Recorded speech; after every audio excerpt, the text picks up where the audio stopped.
Bonjour et bienvenue sur la chaîne de Maître Fort Tarot. Alors, je suis très contente de vous accueillir ici dans cette toute nouvelle vidéo. Alors, si vous êtes des habitués, vous savez que cette vidéo est réservée à l'analyse astrologique. C'est toujours la première qui sort et 48 heures ensuite, je sors les 12 signes qui sont déjà tous tournés. Il me reste uniquement le montage à faire. Alors, on revient sur notre analyse astrologique qui va se concentrer sur cette pleine lune qui aura lieu le 25 mars 2024 à 3 heures du matin, heure de Québec. Si vous êtes plutôt sur le fuseau horaire français, alors il sera 6 heures plus tard, alors 9 heures du matin, heure de France. Donc, cette pleine lune, c'est la toute première pleine lune du calendrier zodiacal. Qu'est-ce que ça veut dire? C'est que, on est habitué de fonctionner avec le calendrier, justement, des 12 mois qui commencent au mois de janvier, en tout cas pour les Occidentaux. Si on est en Chine, on sait que le calendrier est légèrement différent, mais si on est au niveau énergétique, astrologie, tarot, vraiment tout ce qui est énergétique, là, on a un calendrier encore différent parce que oui, on a 12 signes, mais le tout premier, c'est le signe du bélier qui commence donc dans le coin du 20 de chaque mois, le 20 mars jusqu'au 19 avril, le 20 on va changer de signe. Alors, vu que le bélier est le premier signe du zodiaque, la pleine lune se trouve dans le signe du bélier. La pleine lune, soyons précis, le soleil est entré dans le signe du bélier et au moment de la pleine lune, ce 25 mars, le soleil est à 5 degrés 7 minutes. Pour que ça fasse une pleine lune, ça prend une opposition directe entre le soleil et la lune. Alors, si on suit la ligne d'opposition, on monte directement au signe opposé et on arrive dans le signe de la balance. C'est là qu'on retrouve la lune à 5 degrés 7 minutes aussi. Pour sa part, le signe du bélier qui héberge le soleil, c'est un signe de feu, un signe fonceur, un signe d'action. Tandis que la balance, c'est un signe d'air et c'est un signe qui va rechercher l'équilibre entre les relations pour le plus possible éviter les conflits. Alors, on veut que tout se passe bien, on veut que tout le monde soit heureux et on va s'organiser le plus possible pour que ça fonctionne. Mais par contre, parfois, la balance, les gens, signes de balance, vont s'oublier. Ça peut aussi être notre ascendant en balance, notre signe lunaire en balance aussi.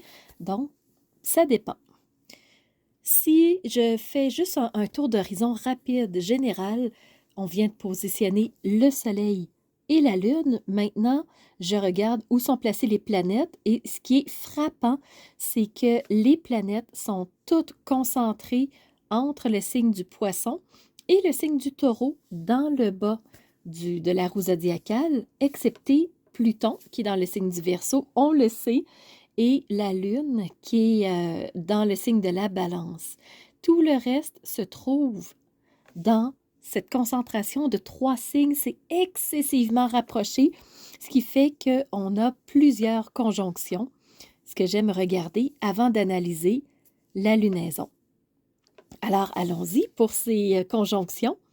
Tout d'abord, nous avons dans le signe du Poisson Saturne et Vénus qui forment une conjonction avec un 4 degrés d'orbe, les deux ensemble, et même un petit peu moins parce que le nombre de minutes, on a Saturne à 12 degrés 50 minutes et on a Vénus à 16 degrés 33 minutes.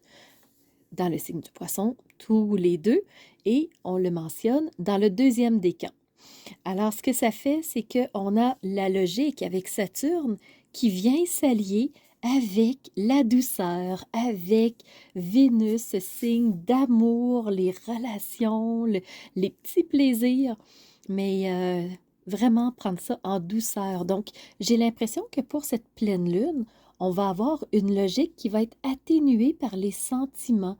Alors, ça va peut-être plus se balancer au lieu de faire des montagnes russes, vu qu'on a une conjonction. Une conjonction, moi, c'est ce que j'appelle un travail d'équipe. C'est les deux planètes qui viennent se relier, qui mélangent leurs énergies ensemble pour en former une plus grande, donc une conjonction.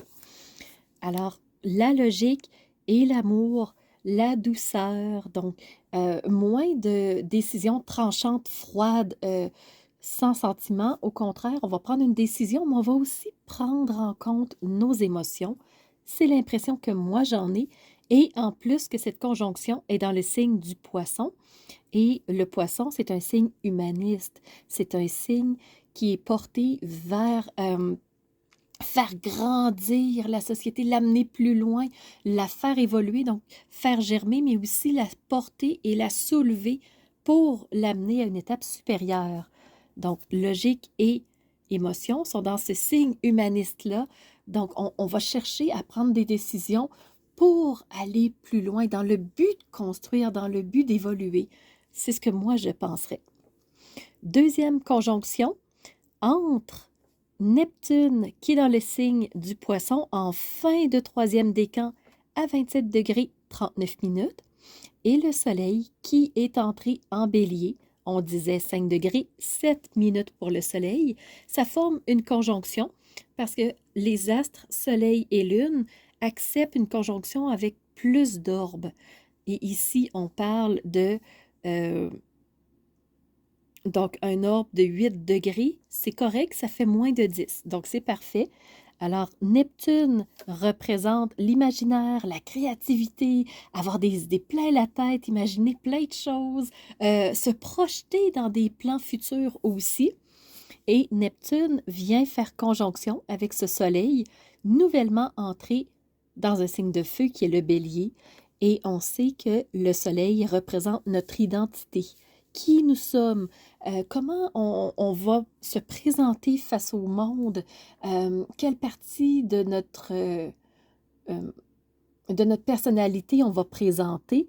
Et un soleil en bélier, ben, c'est un soleil, une identité qui est fonceuse, qui va de l'avant, qui s'exprime, qui veut être vue, qui est plus flamboyante que dans d'autres signes. Alors, on a une conjonction entre une identité et tout ce côté foufou, créativité. Alors, peut-être qu'on va justement s'exprimer de différentes façons, mais avec des nouvelles façons plus créatives, plus inventives, plus colorées. Donc, reste à voir comment ça va se placer, mais c'est la façon que moi, je perçois cette conjonction. On a toujours la conjonction nœud lunaire nord et Chiron, toujours dans le bélier.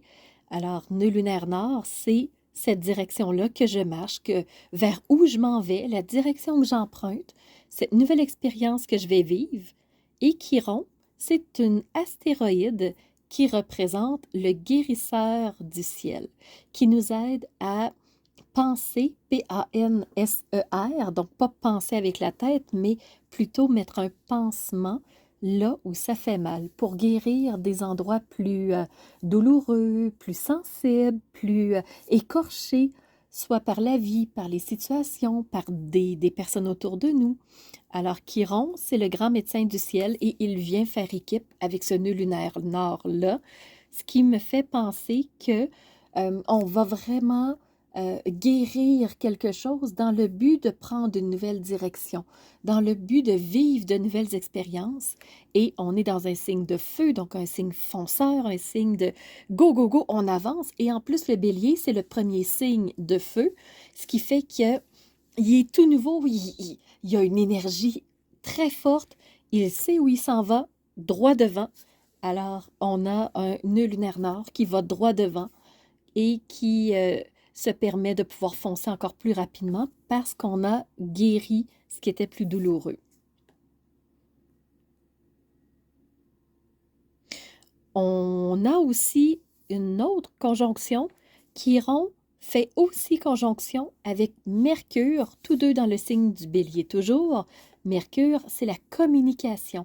Alors, pour guérir ce qui a été douloureux, pour être capable de dépasser des situations difficiles, voire bloquantes, on va passer par les mots, par la communication, par les échanges.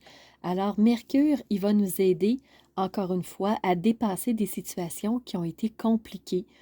Et la seule chose, c'est comment on va les exprimer, ces mots-là, comment on va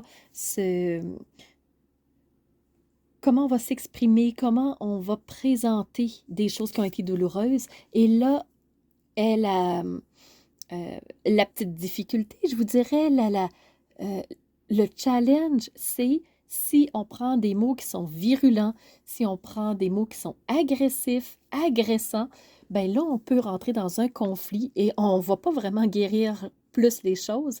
On peut envenimer la situation et on est dans un contexte très instable, très mouvementé, avec un ciel très dynamique au niveau des énergies, ce qui fait que portons une attention à comment on va communiquer les choses pour ne pas s'enfarger dans les fleurs du tapis, pour ne pas enflammer la situation au lieu de l'atténuer. Alors, libre à nous de voir comment chacun va s'exprimer, mais on va tous avoir ce challenge-là de ne pas être agressant, agressif, violent dans notre communication. Et la dernière conjonction que je regarde, ben, à vrai dire, il y en aurait même 2 dernières. L'avant-dernière, signe du Taureau, Jupiter et Uranus. Donc, Jupiter qui se rapproche d'Uranus tranquillement, pas vite.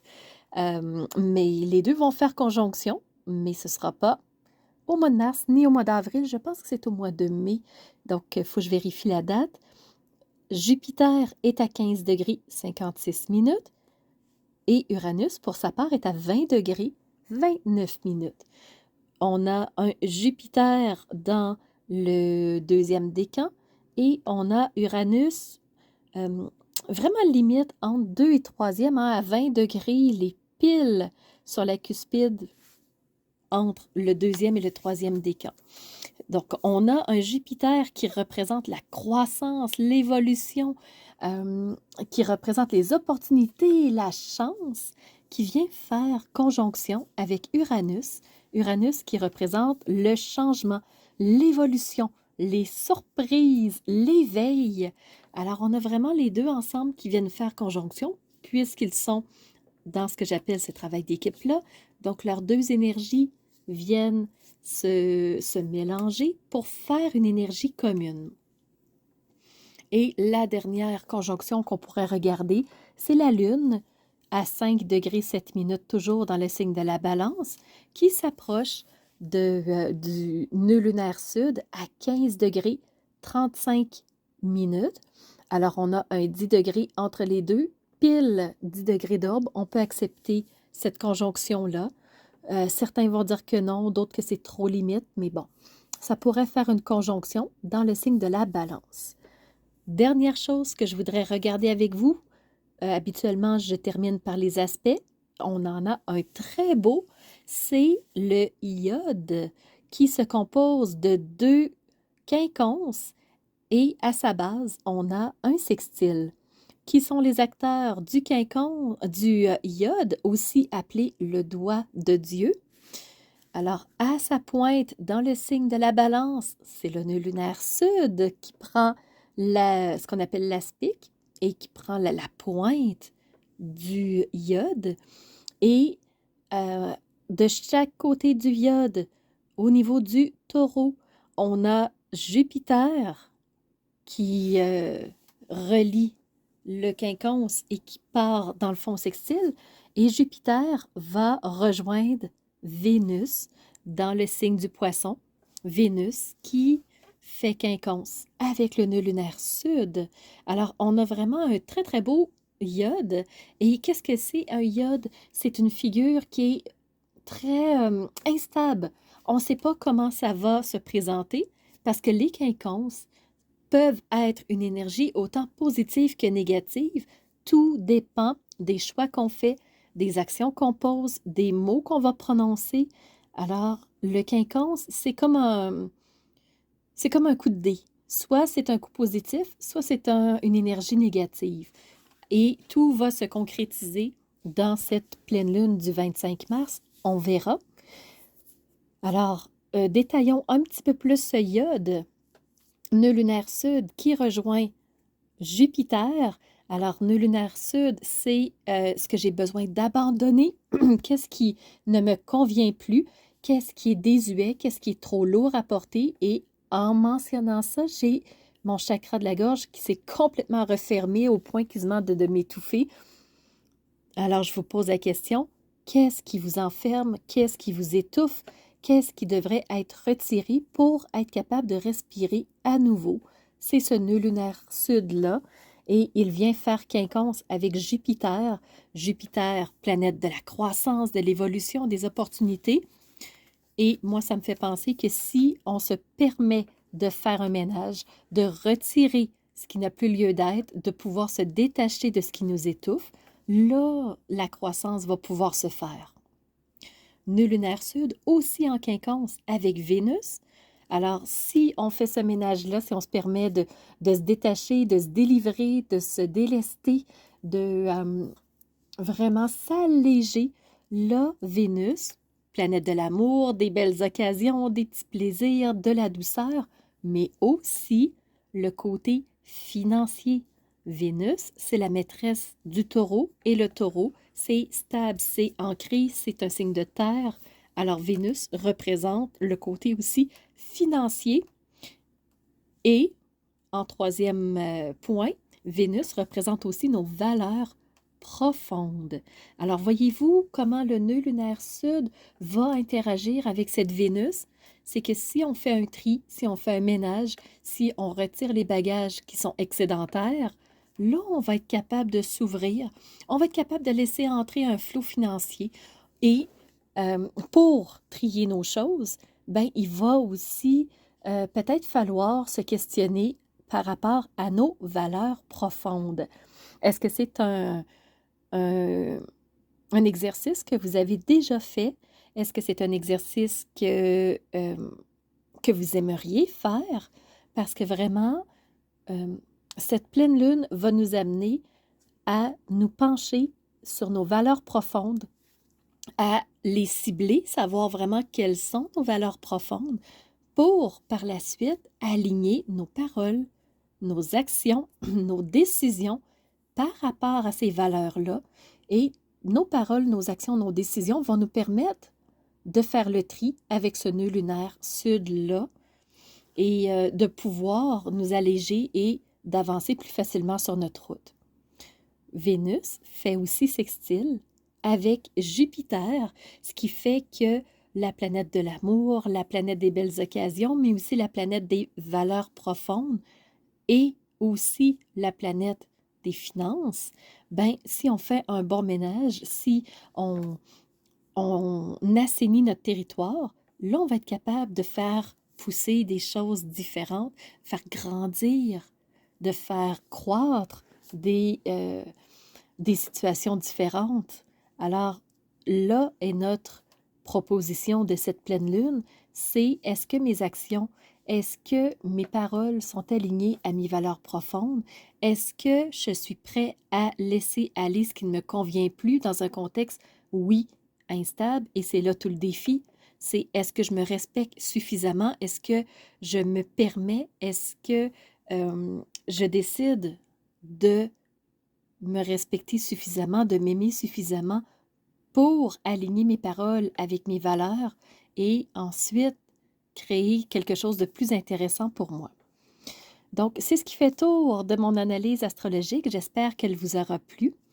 Si vous aimez, n'hésitez surtout pas à mettre un pouce en l'air et c'est une façon de remercier, c'est une façon aussi de montrer que vous avez aimé, c'est une façon de supporter. Et de mon côté, je vous remercie d'avoir été attentif, d'avoir pris le temps d'écouter cette analyse astrologique-là.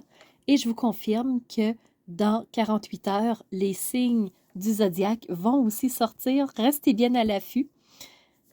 Alors, je vous remercie encore une fois et je vous donne rendez-vous pour une prochaine lunaison. Alors, c'est ce qui fait tour de ma présentation, point de vue astrologique. Alors, j'espère que vous avez aimé cette analyse-là. Si c'est le cas, n'hésitez surtout pas à mettre un pouce en l'air et surtout continuez de vous abonner. Je vois qu'il y a beaucoup de nouveaux qui viennent me rejoindre. C'est vraiment... ça fait chaud au cœur de voir que ça montre que les gens s'intéressent à ce que je partage comme information. Et n'hésitez surtout pas à me laisser des commentaires de ce que vous avez aimé, de ce qui vous a rejoint. Et je vous laisse aussi mon adresse courriel si vous voulez m'envoyer un message privé. Certaines personnes n'aiment pas laisser un message public que tout le monde peut lire. Alors, mon adresse courriel est info@maîtrephare.com. N'hésitez surtout pas si vous voulez entrer en communication avec moi. Et sous la vidéo, il y a toujours mes services qui sont dans le petit plus. Alors, vous pouvez savoir quel est mon univers, qui je suis, allez fouiller un peu plus sur moi. Et si vous avez besoin d'un tirage de tarot personnalisé, si vous voulez une analyse de votre carte du ciel de naissance, je peux vous faire ça avec grand plaisir. On peut aussi se rencontrer pour un coaching si vous avez besoin d'être guidé par rapport à un ou plusieurs domaines de vie pour faciliter votre route par la suite. Ça me fera plaisir. Alors, c'était Nancy de la chaîne Maître Phare Tarot qui vous offrait cette vidéo avec le cœur et n'hésitez pas à surveiller les réseaux sociaux. Vous savez que dans 48 heures, les 12 signes sortiront. Alors, on se revoit pour les 12 signes. À bientôt.